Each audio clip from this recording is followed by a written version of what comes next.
Rosala en ligne, na Alfred Maïcha, c'est le porte-parole de l'UNC. Je ne sais pas s'il est déjà en ligne. Honorable Alfred Maïcha, bonjour.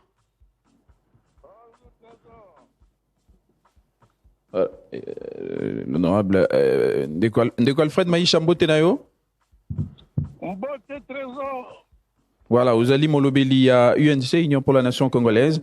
Tous en direct émission les débats, bandeko ba landi ya top Congo ba zaina mituna kotuna bino bandeko ya UNC. D'abord mutuna ya liboso Bosalaki Likita Mikoleleki, vous étiez dans une rencontre, je crois, du directoire du parti. Qu'est-ce qui avait été décidé au sujet de la succession de votre président à l'Assemblée nationale? Ouais, Monsieur le Trésor, je peux répondre en français. Ah oui, allez-y. Allez-y. Allô? Oui, l'UNC a tenu dernièrement une réunion de sa direction politique nationale, à l'issue de laquelle l'UNC a fait un communiqué pour fixer l'opinion en disant en des termes clairs que jusqu'à ce jour-là, comme jusqu'au moment où vous nous rappelez, l'UNC n'avait pas présenté de candidats qui devaient briguer le poste de président de l'Assemblée nationale.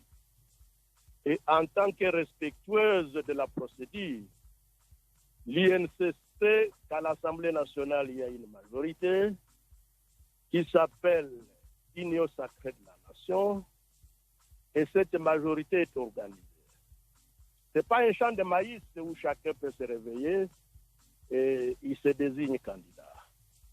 Cette majorité est organisée autour de la haute autorité politique, comme le statut le désigne. C'est autour de la haute autorité politique que toutes ces questions se discutent et une option est levée. Et donc, tant que l'UNC n'a fait partie à aucune concertation dans ce sens à ce niveau-là, l'UNC ne peut s'hasarder à désigner un candidat à la succession de Vital Kamerhe.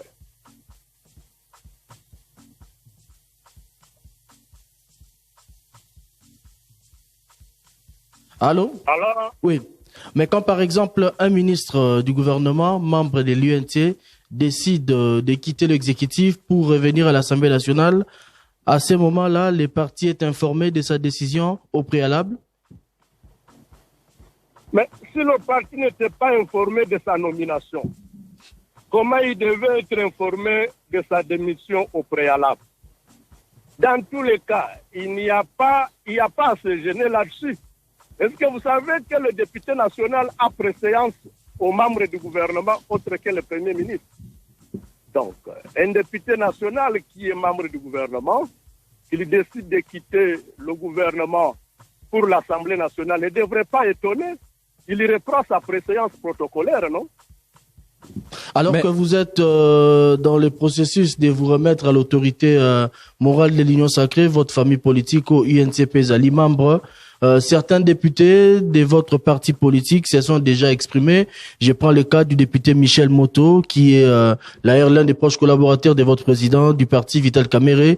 Il s'est clairement prononcé pour la candidature de Aimé Boji Sangara, alors qu'il y a deux membres du parti qui ont exprimé les ambitions. Comment est-ce que vous gérez toutes les ambitions qui s'expriment en interne? Il y a la candidature d'Aimé Boji qui est de plus en plus annoncée et la candidature de Jean Brodema déjà sur la place publique.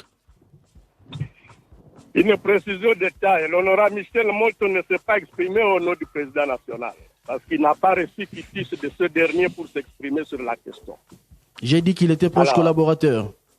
J'ai dit ceci, il n'a pas reçu quitus ni du président ni du parti pour s'exprimer sur la question. Le parti s'est exprimé et je pense que c'est la position du parti qu'il faut considérer. Les restes, les députés comme les cadres du parti sont des citoyens libres. Chacun peut aimer un tel et ne pas aimer un autre, mais ce ne sont pas les humeurs des uns et des autres qui dirigent les partis. Ce que M. Maïcha te dit, ce n'est pas ma pensée, ce n'est pas la pensée de Maïcha qui te donne. Et tu sais le trésor que chaque fois que je n'ai pas encore la position du parti, moi je m'abstiens. d'intervenir. Aujourd'hui, je le fais parce que le parti a levé l'option et je ne peux pas sortir de l'option du parti. Mais donc, les partis, allô, monsieur Alfred Maïcha. Oui, les partis a levé l'option de ne pas encore choisir des candidats. Le parti a levé l'option de se remettre à l'autorité, à l'appréciation ou à la décision de l'autorité morale de l'Union sacrée de la nation. C'est cela. Mais à l'interne, puisque la question a été posée justement par Osé Manzanza, à l'interne, comment est-ce que vous-même, vous gérez les ambitions de vos membres? Puisqu'on parle des Jean Bondemaillot, des Aimé Boji, tous des anciens secrétaires généraux de l'UNC. Comment est-ce que vous